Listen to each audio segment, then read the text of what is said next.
belajar pada mata kuliah aplikasi keuangan 2. Kemudian perkenalkan, nama saya Lili Fadila selaku moderator pada rapat pada presentasi kelompok 8 pada pagi hari ini yang berjudul penyusutan dan depresiasi metode alokasi, taksiran umur, taksiran residu, penetapan depresiasi. Kemudian untuk penjelasan pertama akan dijelaskan oleh Vera. Baik teman-teman semuanya, sebelumnya perkenalkan nama saya Siti Terawati. Di sini saya akan mempresentasikan apa itu pengertian penyusutan dan depresiasi. Penyusutan adalah alokasi jumlah biaya aset tetap yang dapat disusunkan sepanjang masa manfaatnya. Sedangkan depresiasi penyusutan pada benda alami yang tidak dapat diperbaharui seperti sumber daya alam. Nah, metode alokasi penyusutan dan depresiasi ada dua metode. Yang pertama adalah metode garis lurus dan metode saldo menurun. Pada metode garis lurus, metode garis lurus menganggap penyusutan sebagai fungsi waktu dan bukan fungsi penggunaan. Perusahaan banyak menggunakan metode ini karena kesederhanaannya. Prosedur garis lurus seringkali paling tepat secara konsep juga. Dengan rumus, beban penyusutan sama dengan harga perolehan dikurang nilai sisa atau residu dibagi umur ekonomis. Kemudian ada metode saldo menurun. Metode penurunan saldo menggunakan tingkat depresiasi atau dinyatakan sebagai persentase dan perusahaan menerapkan kurs konstan ke nilai buku yang menurun setiap tahun. Dengan rumus, beban penyusutan sama dengan nilai buku awal tahun dikali tarif saldo menurun. Selanjutnya materi kedua akan dijelaskan oleh Sri Lestari. Dona. Selanjutnya itu ada taksiran umur ekonomis. Taksiran umur ekonomis adalah taksiran jumlah periode waktu yang diperkirakan dapat menerima manfaat yang tetap ekonomis. Terus juga ada taksiran residu. Taksiran nilai residu adalah jumlah rupiah yang diharapkan dapat direalisasikan pada saat aktiva tetap diberhentikan. Selisih antara biaya dan taksiran nilai residu merupakan biaya yang akan disusut. Selanjutnya penetapan dasar depresi. Yang pertama itu biaya akuisisi. Biaya akuisisi adalah harga yang dibayar oleh kita untuk mendapatkan hak properti untuk mencari dan menemukan sumber daya alam yang belum ditemukan. Selanjutnya akan dijelaskan oleh Kari. Yang kedua yaitu adalah biaya eksplorasi, yaitu ketika biaya eksplorasi sangat besar, beberapa perusahaan mengkapitalisasi mereka ke dalam bisnis penipisan dalam industri minyak dan gas, di mana biaya untuk menemukan sumber daya itu signifikan dan risiko menemukan sumber daya itu sangat tidak pasti. Sebagian besar perusahaan membebankan biaya ini. Yang ketiga yaitu adalah biaya pengembangan. Perusahaan membagi biaya pengembangan menjadi dua bagian. Yang pertama ada biaya peralatan berwujud, dan yang kedua itu ada biaya pengembangan tidak berwujud.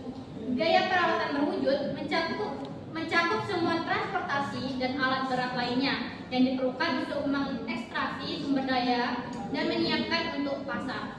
Karena perusahaan dapat memindahkan alat berat dari satu lokasi penggalian ke yang lain. Perusahaan biasanya tidak memasukkan biaya peralatan berwujud dalam basis penyidikan. Sebagai gantinya, mereka menggunakan biaya penyusutan terpisah untuk mengalokasikan biaya peralatan tersebut. Di sisi lain, biaya pengembangan tidak berwujud adalah barang-barang seperti biaya pengeboran, terowongan, poros, dan sumur. Biaya-biaya ini tidak memiliki karakteristik nyata, tetapi diperlukan untuk produksi sumber daya alam. Biaya pengembangan tidak berwujud dianggap sebagai bagian dari dasar penipisan. Yang keempat yaitu adalah biaya pemulihan. Perusahaan terkadang mengeluarkan biaya besar untuk memulihkan properti ke dalam alami setelah ekstraksi terjadi. Ini adalah biaya pemulihan. Perusahaan menganggap biaya pemulihan bagian dari dasar penyisisan. Jumlah yang termasuk dalam basis deflasi adalah nilai wajar dari kewajiban untuk mengembalikan properti setelah ekstraksi. Baiklah, selanjutnya kita masuk ke sesi tanya jawab yang akan dibahas oleh kelompok 7. Silakan.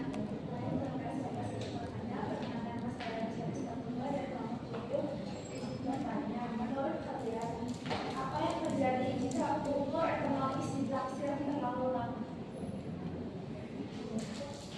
Cukup. Terima kasih atas pertanyaannya. Selanjutnya, Baik, perkenalkan nama saya Rizkywan Praditya dari kelompok 7 ingin bertanya, bagaimana prinsip pembebanan biaya metode pada metode saldo menurun dibandingkan dengan metode garis lurus? Terima kasih. kasih atas pertanyaan.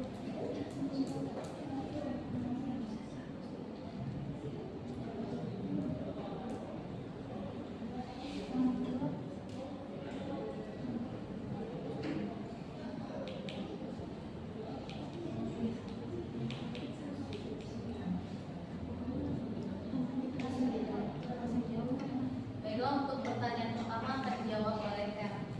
Baik, izin menjawab.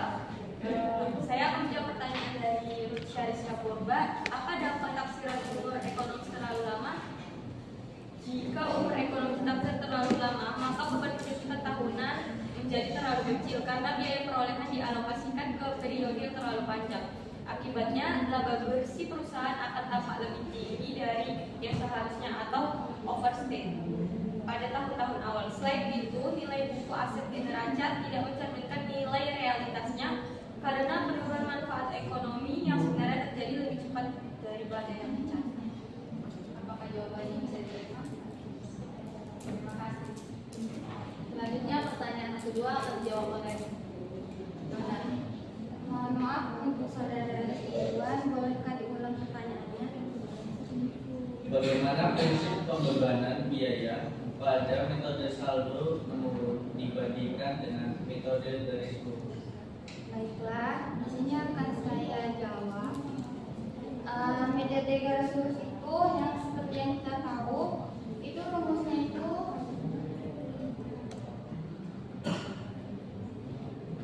penyusutan sama dengan harga dikali dengan dikurang residu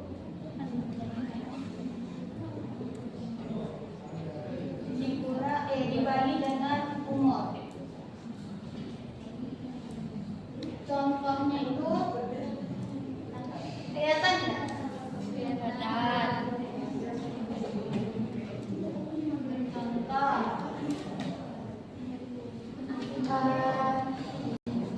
harga perolehannya itu 10.000, terus residunya itu 2.000, umurnya itu 4 tahun.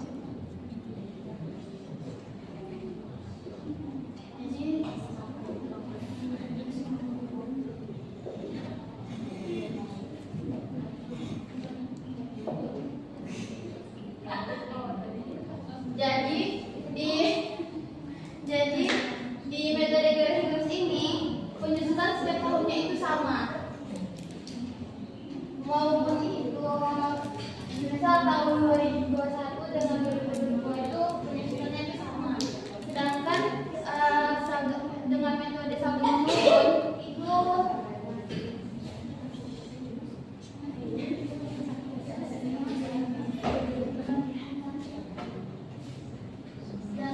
menurun itu rumusnya itu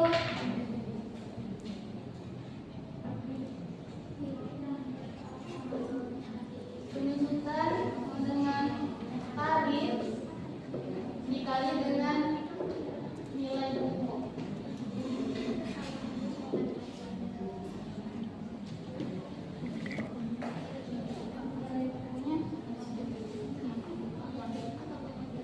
Contohnya seperti nilai buku awalnya itu 10.000, tarifnya itu tarif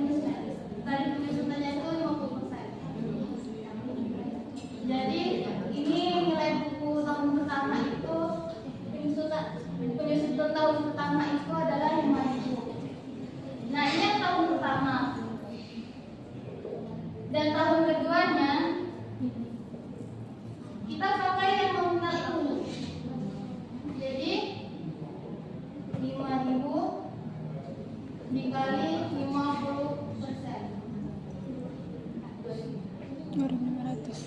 Jadi tahun kedua penyusutannya itu 2.500. Jadi kesimpulan yang bisa saya ambil, kalau metode garis lurus penyusutannya itu setiap tahun sama, sedangkan metode saldo menurun. metode saldo menurun setiap di awal tahun dia nominalnya besar, tapi tahun selanjutnya dia akan kecil. Jadi sampai sini bisa dipahami. Terima kasih. Terima kasih atas pertanyaan dan jawaban yang sangat luar biasa. Selanjutnya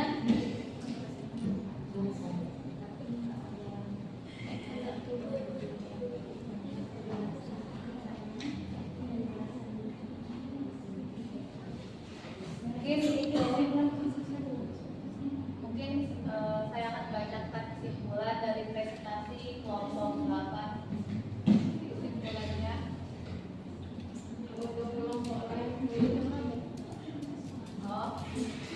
mohon maaf teman-teman, ada tambahan lagi. Apakah ada yang ingin ditanyakan untuk kelompok lain? Boleh angkat tangan. Silakan.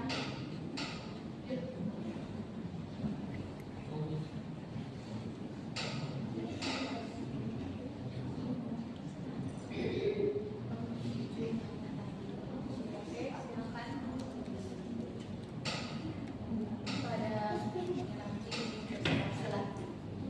Perkenalkan, nama saya Miranti dari kelompok 4. Izin bertanya. Nah, jika sebuah alat dari satu lokasi berpindah ke lokasi yang lainnya, mengapa biaya yang tidak boleh masuk ke basis depresiasi lokasi dan bagaimana penyusunannya itu dihitung kalau dari perpindahan tersebut? Terima kasih. Terima kasih atas pertanyaannya. Beri kami waktu untuk menjawab.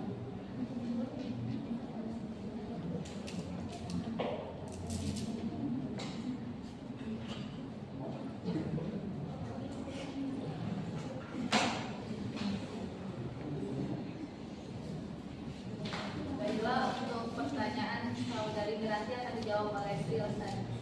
Baik, saya akan menjawab pertanyaan dari Mbak Mira, yaitu perlakuan akuntansi alat berat yang dipindahkan, alat berat seperti transportasi atau alat berat ekstraksi, tidak dimasukkan ke dalam basis deflasi karena aset tersebut merupakan biaya peralatan berwujud yang bersifat dapat dipindahkan dari satu lokasi ke lokasi lainnya. Alasannya, biaya yang masuk ke basis deflasi hanya biaya yang tidak memiliki karakteristik fisik nyata atau melekat pada lokasi, seperti biaya pengembangan tidak berwujud, pengeboran atau terowongan. Penyusutan itu karena tidak masuk basis deflasi, alat berat tersebut menggunakan biaya penyusutan terpisah untuk mengalokasikan biaya selama masa manfaat tersebut. Apakah jawabannya bisa diterima? Terima kasih. Baik, terima kasih atas pertanyaan dan jawaban dari teman-teman yang luar biasa ini. Kemudian di sini saya akan membaca kesimpulan dari presentasi kelompok 8. Kesimpulannya, penyusutan dan deflasi yang merupakan metode akuntansi untuk mengalokasikan biaya aset selama masa manfaatnya. Penyusutan digunakan untuk aset tetap berwujud seperti mesin atau bangunan, sedangkan deflasi digunakan untuk sumber daya alam yang tidak dapat diperbarui seperti tambang dan minyak. Dalam penyusutan terdapat beberapa metode alokasi seperti metode garis lurus yang membebankan biaya secara merata setiap periode dan metode saldo menurun yang membebankan biaya lebih besar pada awal penggunaan aset. Perhitungan penyusutan dipengaruhi oleh taksiran umur ekonomis dan taksiran nilai residu.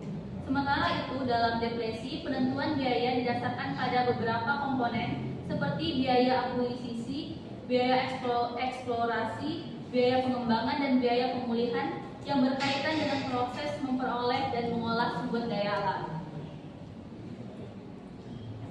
Mungkin inilah yang dapat kami sampaikan karena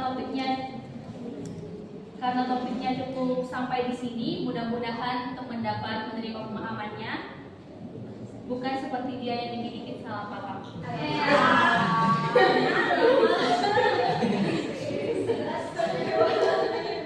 Mohon maaf atas kurang lebihnya. Kepada Tuhan kami mohon ampun. Kami akhiri dengan Assalamualaikum warahmatullahi wabarakatuh.